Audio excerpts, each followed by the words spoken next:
أعوذ بالله من الشيطان الرجيم. بسم الله الرحمن الرحيم.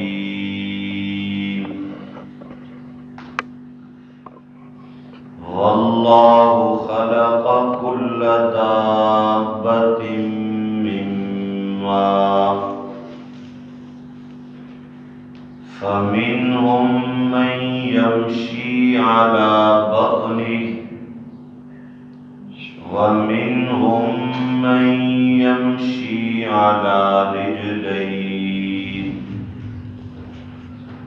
ومنهم من يمشي على أربعة يخلق الله ما يشاء إن الله على كل شيء قدير. صدق الله مولانا العظيم.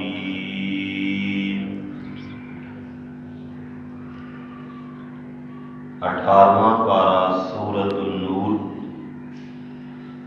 آیت نمبر 45 اور 46 کا ترجمہ انشاءاللہ العزیز عرض کرنا ہے۔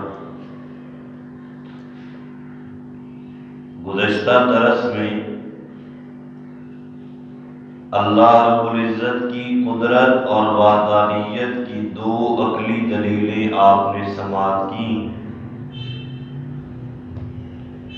نمبر 1 کا خلاصہ یہ تھا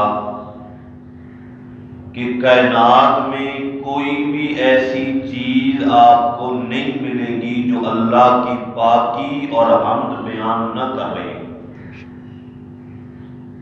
جب کائنات کی ہر مخلوق اللہ کی پاکی بیان کر رہی ہے تو یہ انسان کیوں نہیں اللہ کو یاد کرتے؟ اور نمبر 2، اللہ نے اپنی قدرت کا ایک نمونہ یہ بتایا کہ تم دیکھو میں کس طرح متفرق سمتوں سے بادلوں کو لاتا ہوں اور ایک جگہ پہ انہیں جمع کر کے اکٹھا کر کے تہ بتہ کر دیتا ہوں، پھر ان سے بارش برساتا ہوں۔ ہے کوئی ایسا یہ کام کرنے والا؟ اور تیسری دلیل فرمایا میری قدرت کا ایک نمونہ یہ بھی ہے جو تم روزانہ دیکھتے ہو، ہر روز تمہارا ان سے واسطہ پڑتا ہے، لیکن کبھی تم نے ان میں فکر اور غور بھی کیا ہے یا نہیں کیا؟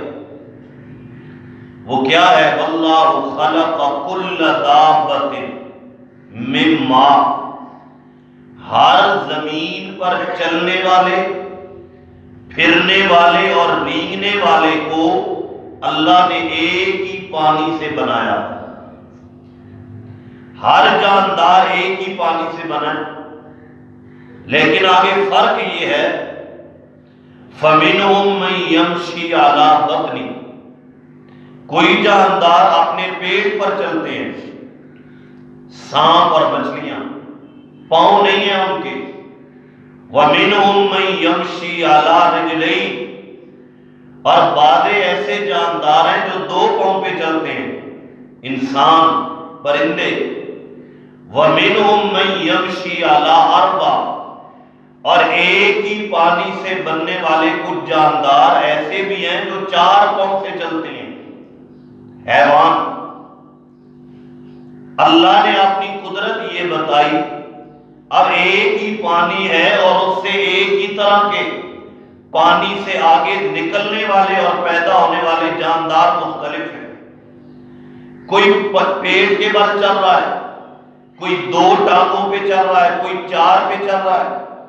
یخلق اللہ ما یشاء، تو خلاصہ یہ نکلا کہ وہ اپنی کائنات اور خلقت میں وہ قادر اور مختار ہے، کسی کی مرضی کا محتاج نہیں کہ وہ کس سے پوچھے کیسے بنانا ہے۔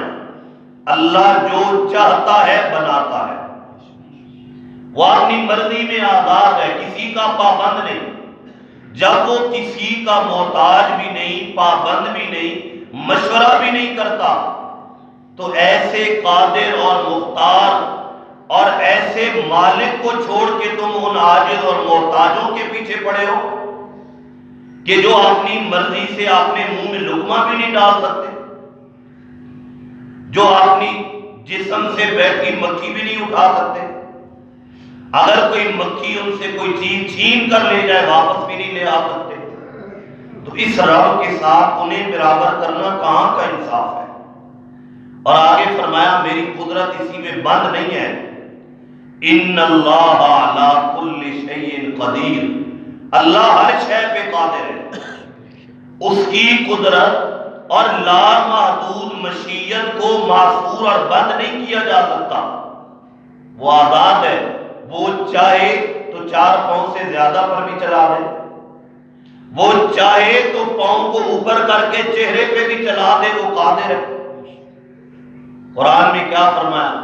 وَيَوْمَ نَحْشُرُهُمْ وَنَحْشُرُهُمْ يَوْمَ الْقِيَامَةِ عَلَى وُجُوهِهِمْ عُمْيًا وَبُكْمًا وَصُمًّا، ہم ان گناہگار مجرموں کو قیامت والے دن اندھا، بہرا اور گنگا کر کے چہرے کے بل انہیں قیامت کے دن میدان محشر میں جمع کریں گے، یا اپنے چہرے پہ چلتے ہوئے ہیں۔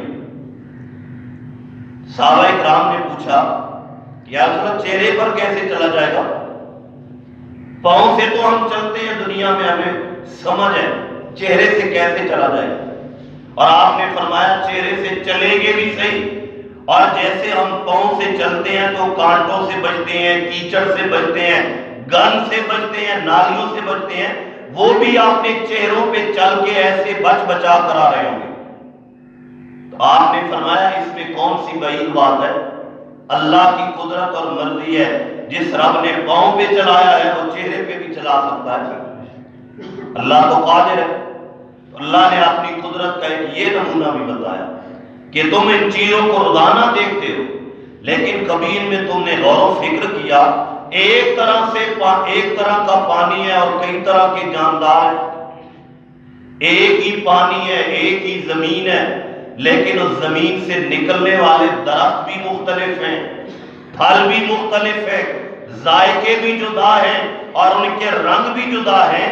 کبھی تم نے یہ سوچا ہے کھاتے ہوئے کہ ہم نے زمین ایک ہے، پانی ایک ہے، ایک زمین میں ایک پانی میں دانے ڈالتے ہیں لیکن رنگا رنگ کے پھل نکل آتے ہیں؟ کون ہے یہ کاریگری کرنے والا؟ کون ہے یہ نظام چلانے والا؟ فرمایا لقد انزلنا آیات مبینات، یہ دعوت فکر ہے، ہم نے تو آیتیں اور نشانیاں بڑی کھول کے اتار دی، آیات تکوینیہ، آیات تنزیلیہ ہم نے بڑی تفصیل سے اتاری، لیکن ہر کوئی نہیں مانے گا۔ ایسے نہیں ہے کہ ان آیات کو دیکھ کر سارے سیدھے راستے پہ آ جائیں، نہ، واللہ یہدی من یشاء الی صراط مستقیم، ان نشانیوں سے غور و فکر کر کے رائے راست پر وہی آئے گا جسے رب چاہے گا، جسے اللہ ہدایت دے گا۔ ولیکن اللہ یہدی من یشاء، اور یہ اللہ کو معلوم ہے ہدایت کسے دینی ہے، وہ ہدایت یافتہ لوگوں کے دلوں سے واقف ہے، وہ جانتا ہے اسے ہدایت دینی ہے۔ اور اکثر لوگوں میں وہ ہیں جو نشانیاں دیکھتے ہیں لیکن بہرے بنے ہوئے ہیں، اندھے بنے ہوئے ہیں، سنی انسنی کر دیتے ہیں، اور نتیجہ یہ ہوتا ہے ان کا کہ نشانیاں دیکھ کر بھی ویسے گمراہ ہیں جیسے جانور ہیں، اور جانوروں سے بھی بدتر ہے۔